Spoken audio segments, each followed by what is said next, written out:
So Nick Friedel on Twitter tweeted out this yesterday. The NBA has got to be absolutely playing the Lakers and Knicks win tonight. Who is going to watch, let alone pay to see the Pacers and Bucks play at 2 Pacific time on a Thursday afternoon in Vegas? He's getting baked. He's getting baked. This was, hey, remember that tweet that I had? Y'all happy? Y'all happy about this fucking finals matchup? And it was the Heat and the Nuggets playing with the NBA TV logo. Yeah, he's getting baked. He's getting baked, man. 4.3 million views. 1.3 comments, replies, 1.6 retweets, most of them being quote retweets, and only 600 rounded up likes. He's getting baked. He's getting flambéed. He's getting air fried. I don't know what to tell you. And some of our content creators have spoken up on it. Lo had this to say about it. This is what's wrong with the NBA. Media personalities going out of their way to belittle up-and-coming teams and players. Watching the Pacers has been a treat this season, and if Nick did his job correctly, he should be able to convey that to his audience. Kenny Beecham, I don't know why I said that. Kenny, king of the fourth quarter, said, God forbid we have a game with 2 top 10 jersey sellers versus the best offense in basketball. Who would watch that? We got to be serious.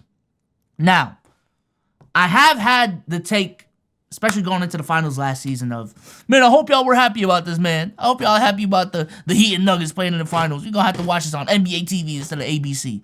I need y'all to realize when I made that take, it was coming from a salty-ass Celtics fan, okay? A salty-ass Celtics fan that was tired of facing the Heat every single year, tired of going to 7 with them, and Jason Tatum just got injured in Game 7 at home with a chance to come back from a 3-0 lead, okay? That's where that came from. I also love the history of the game. I want to see a Celtics-Lakers matchup finals because of the history of the game. That's a historic matchup. That is the finals matchup in history. It hasn't happened since 2010. I would love to see that as a fan of the game. So honestly, it had nothing to do with numbers and all that shit. That's just me and what I wanted, right? I need to clarify, this is not the same thing though. This is not the same thing with what Nick Friedel said, and I think this is a dumb take from Nick Friedel for multiple reasons. Number one, what's wrong with the Pacers? Right? What's wrong with the Pacers? If the argument is the alternative is the Celtics, then I guess I see it. But I also think if you've been keeping up with the Pacers, there is no problem with the Pacers moving forward because of the fact that, number one, the Pacers are electric. They have the number 1 offense in the league. And if we're talking about numbers and what casuals like to see offense. Casuals like to see flashy play. Casuals like to see up and down play instead of slow down isolation play. And the Pacers got that, right? If you've been keeping up with the Pacers this season as well, Tyrese Halliburton has been the most electric player in the league, in a league full of electric players. That says a lot. He is the standout star. In my opinion, he has an argument for most improved player this year. He is the up-and-coming superstar of this league, and he is not boring whatsoever. He pops out of my screen, right? He pops out of your screen. He pops out of Damo's screen. He pops out of ticket screen. He pops out of everyone's screen.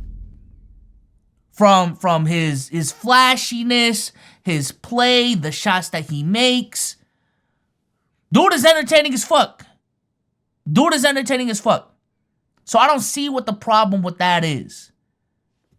And then on the flip side of it, and this is what I found crazier, is he's saying the NBA should absolutely be praying for the Knicks to win tonight, because who wants to see the Pacers and the Bucks play on Thursday?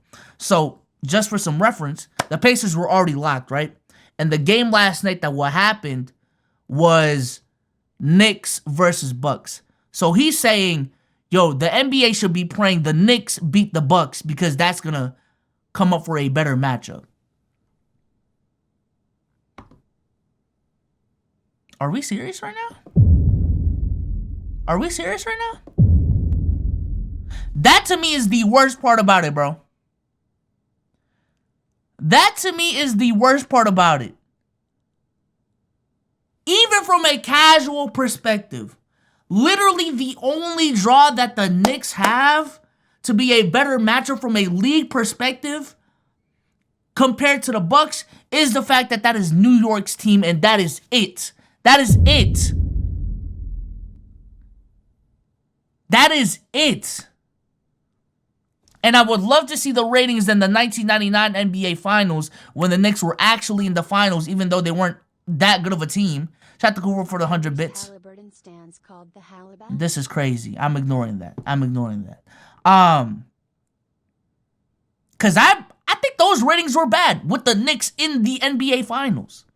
So that I'm already iffy on. I understand that was 23 years ago, but it's still the concept of New York being the draw compared to another team that was better. I don't know. I don't know. But why would the Knicks be a better matchup even from a casual perspective compared to the Bucks? When the Bucks have Giannis. Did I say 1989, 1999? My bad. When the Bucks have Giannis, one of the biggest superstars in the league. Is he the face of the league? Probably not. We can have those discussions. Is it still LeBron, Steph Curry, or is it Giannis? Probably not, right? But he's still a bona fide superstar in this league. He's more of a superstar than Julius Randle. He's more of a superstar than Jalen Brunson, especially internationally, and the NBA is an international sport. Giannis is a bigger superstar. He's a bigger draw to the game than the New York Knicks. Sorry to tell you.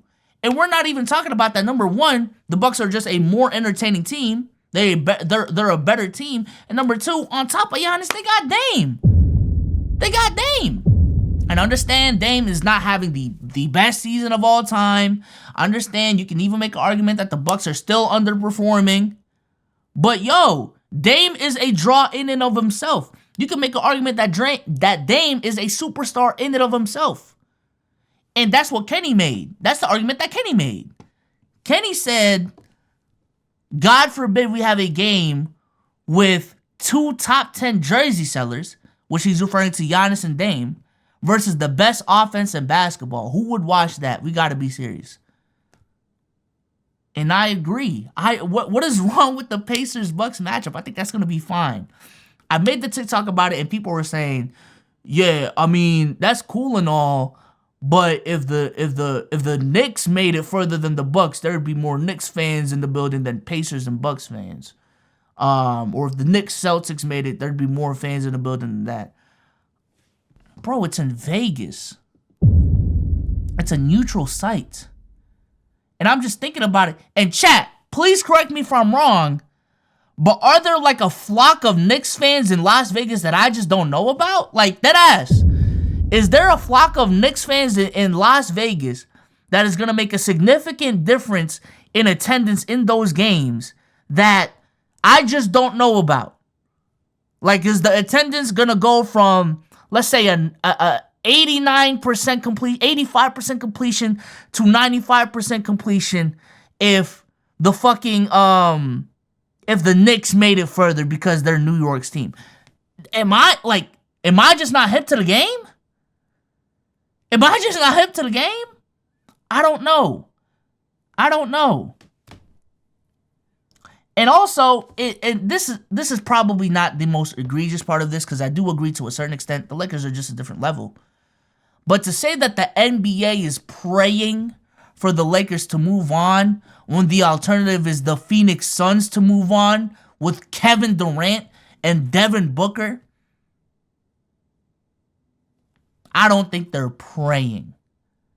And I also think this whole experiment has already succeeded. This is a bad take. This is just a bad take. This is just a bad take in my opinion. And also, I think he's contributing to the problem that he's talking about as well.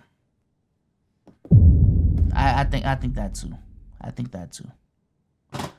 Because if you're of the belief that the Knicks have to move on and the Lakers have to, just because they're big market teams,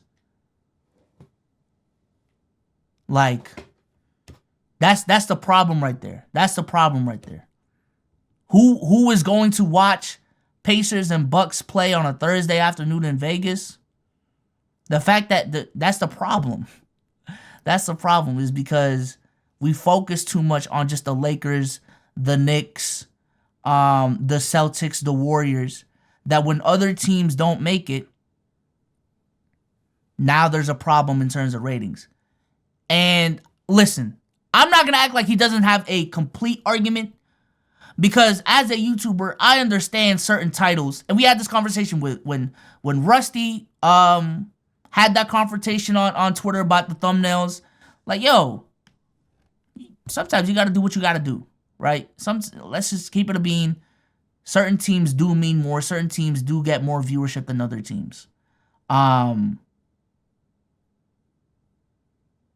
if you need that 1 out of 10, talk about the Lakers, you'll get that 1 out of 10. If you need that 1 out of 10, talk about the Warriors and Steph Curry, you'll get that 1 out of 10, right?